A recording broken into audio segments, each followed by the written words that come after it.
Pace e bene, ci troviamo a Roma nella Curia Generale dei Frati Minori Cappuccini.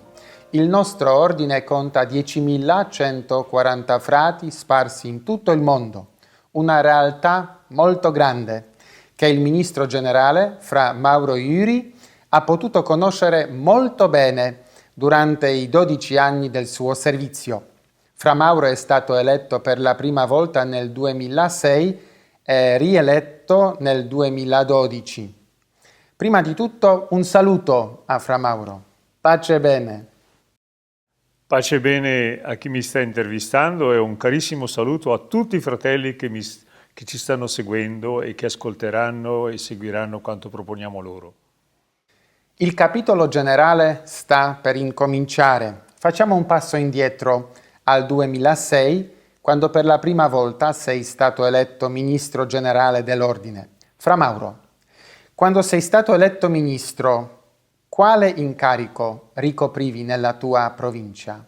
In quel momento ero ministro provinciale.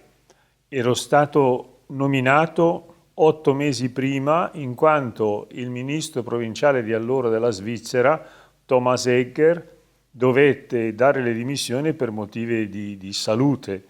E allora John Corriveau, il ministro generale del tempo, mi telefonò dicendomi che mi aveva nominato ministro provinciale e come ministro provinciale partecipai al capitolo generale e mi bloccarono a Roma. Che cosa significa essere ministro generale? Di che si tratta? Ma io credo che la parola ministro dica bene di cosa si tratta. Si tratta di un servizio. Si tratta di un servizio sicuramente molto esigente, perché da un lato sei rappresentante, successore di San Francesco e questo è una cosa quasi dell'impossibile. E dall'altra parte sei un fratello maggiore per un certo verso, che accompagna i frati, che accompagna molte situazioni dell'ordine, che accompagna la crescita, che accompagna il decremento, che dovrebbe anche animare, che dovrebbe suscitare, come dire, un livello spirituale, un livello di impegno pastorale alto e generoso.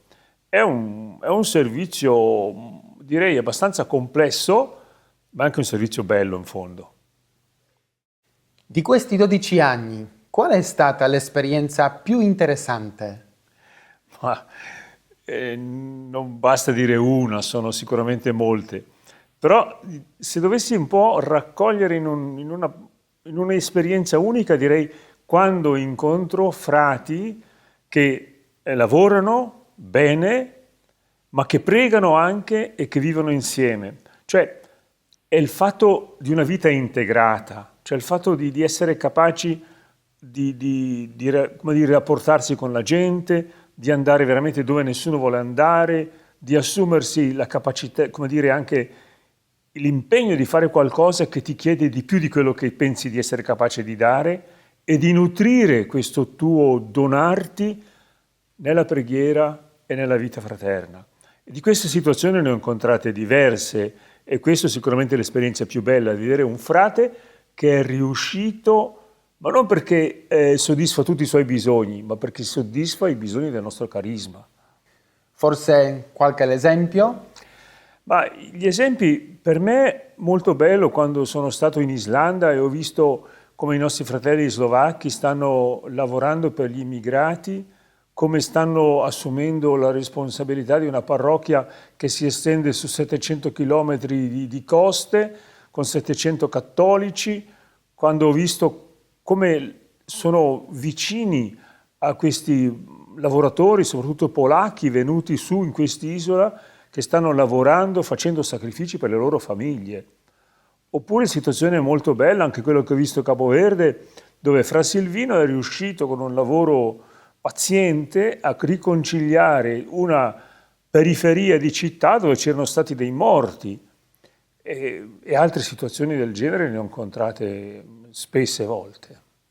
E quali sono stati i momenti più difficili, le sfide più grandi? Ma sicuramente il momento più difficile è stato prendere atto che anche tra di noi ci sono stati dei fratelli che hanno abusato di minori e dover affrontare queste situazioni. Il fatto di dover fare delle indagini per fare delle verifiche, il fatto di impegnarci a promuovere una protezione dei minori, a promuovere una presa di coscienza che non si tocca il bambino, cioè non lo si tocca, non dico soltanto il tattico dal punto di vista del tatto, ma con i giudizi, con gli sguardi, cioè come creare un ambiente in cui le persone possano crescere in maniera sana e sono profondamente rispettate. E certo anche altre situazioni, quando frati si mettono contro altri frati, quando questo avviene pubblicamente. Questi sono stati momenti poco belli, ma sono stati momenti che andavano affrontati. Quali sono aspetti forti e quali quelli deboli dei Cappuccini nel mondo? Ma prima di tutto, prima di essere cambiata, si è molto ampliata. Cioè, io ho avuto l'opportunità di andare quasi ovunque, di incontrare tutte le circoscrizioni dell'ordine, eccetto qualche piccola situazione dove non sono riuscito ad andare. Quindi ho fatto una conoscenza dell'ordine.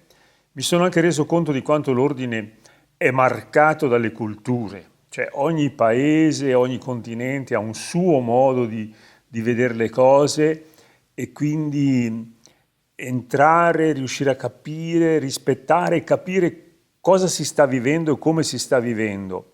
Quindi l'immagine dell'ordine per me è cambiata nel senso che l'ordine è molto complesso e nello stesso tempo credo anche di poter dire che l'ordine, malgrado tutta questa complessità e diversità, è unito. E questo mi pare una delle cose più importanti. E per questo servizio di unità per me è stato importantissimo avere dei consiglieri, perché senza consiglieri è impossibile star vicino, raggiungere, far sentire la nostra presenza come curia generale che accompagna, che sta vicino alle situazioni. Quindi per me l'ordine oggi è molto più complesso, lo conosco da vari punti di vista, vedo anche le fragilità dell'ordine, però non sono le fragilità quelle che ci condannano, ma sono da assumere e tutto sommato a me pare che l'ordine è sano. Come è cambiata la tua visione dell'ordine dopo questi 12 anni? Ma per me sicuramente uno degli aspetti forti e più belli dell'ordine è il fatto di essere vicini alla gente, cioè frati del popolo, o anche frati che vanno in luoghi difficili, lontani, discosti. Questa vicinanza alla gente, la semplicità con la quale noi ci rapportiamo alle persone. Ed io credo che il fatto di vivere in fraternità è una scuola più delle volte forse inconsapevole, però è una scuola che ci forgia e che ci rende capaci di relazione. Questo è un aspetto molto bello dell'ordine. Se invece guardo alle difficoltà o le sfide, per me dobbiamo crescere nella dimensione spirituale.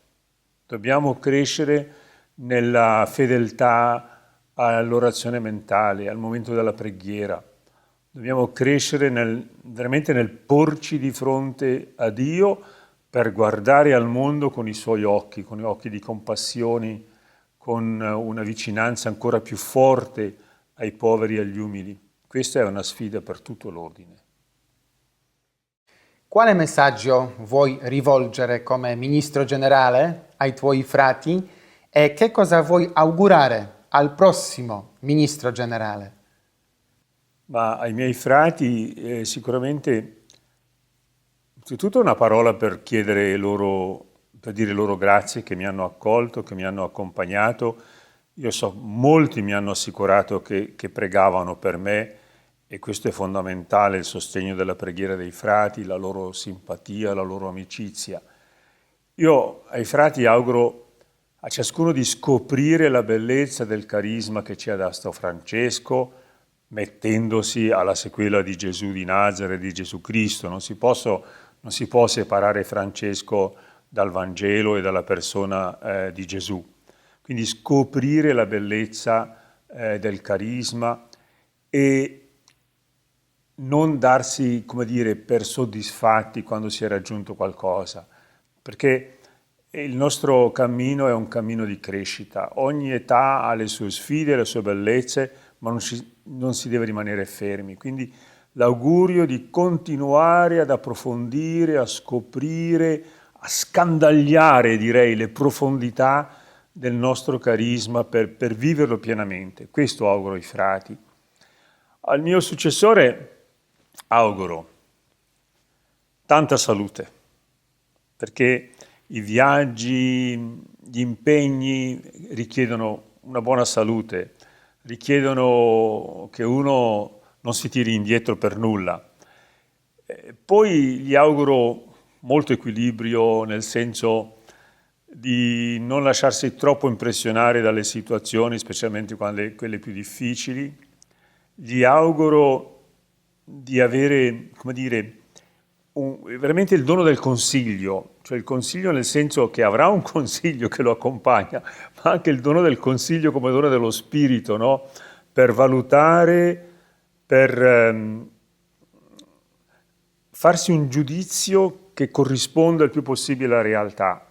E gli auguro, quando avrà una situazione difficile, di sempre sentire tutte le campane, perché altrimenti è molto facile inciampare, diventare ingiusti, passare, come dire, a côté, come si dice in francese, della realtà. Quindi ecco questo, salute, equilibrio e anche una cosa molto difficile, ma importantissimo, che sappia prendersi del tempo per sé.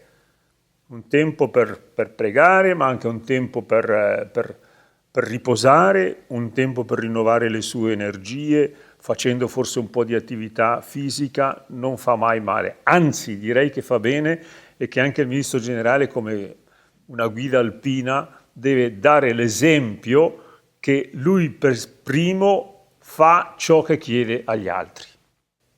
Grazie Fra Mauro per questo incontro, grazie per il tuo servizio negli ultimi 12 anni. Ti auguriamo la benedizione del Signore. Pace e bene. Grazie di cuore a voi tutti e grazie di cuore soprattutto al buon Dio che mi ha accompagnato in tutti questi anni.